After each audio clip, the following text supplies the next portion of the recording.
Hello friends, AIPMT NEET 2006 circular motion के इस question के पहले हिंट वीडियो में मैंने आपको बताया कि आपके लिए इस क्वेश्चन में डायग्राम बनाना बहुत ज़रूरी है, फोटो बनाना बहुत ज़रूरी है।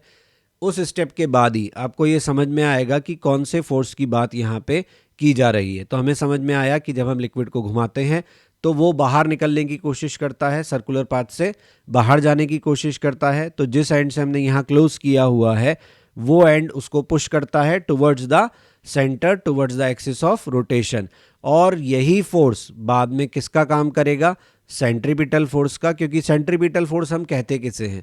सेंट्रीपिटल फोर्स कोई भी फोर्स बन सकता है, बस उसके पास ये गुण होने चाहिए कि वो आपकी वेलोसिटी के परपेंडिकुलर लगे और हमेशा towards the centre of circular motion लगे।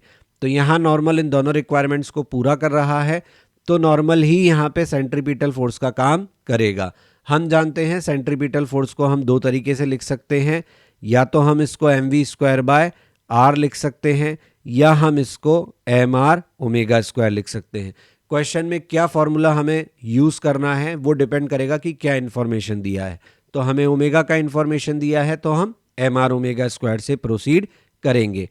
अब यहाँ पे जो सबसे इंपॉर्टेंट चीज है, जिसको कि अगर आपने गलत ले लिया तो आपका फाइनल आंसर गलत आ जाएगा इतनी मेहनत के बाद भी, और वो है आपका रेडियस।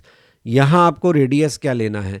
तो देखिए यहाँ पर आपका कोई एक पार्टिकल तो है नहीं, ये आपका पूरा लिक्विड है और ये जो लिक्विड है ये 0 से लेके L लेंथ तक डिस्ट्रीब्यूटेड है।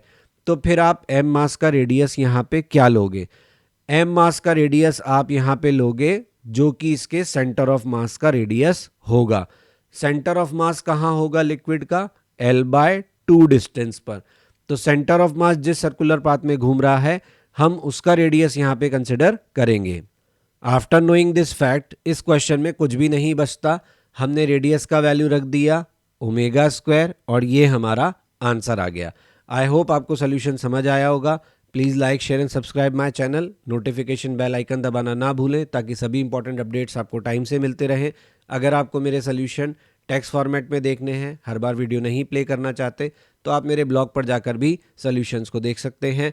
अगर आपके पास कोई सजेशन है मुझे देने के लिए तो मेरे ईमेल आईडी पे आप मुझे मेल कर सकते हैं। टिप ऑफ द डे के लिए आप फेसबुक पेज और इंस्टा पर ज्वाइन कर सकते हैं।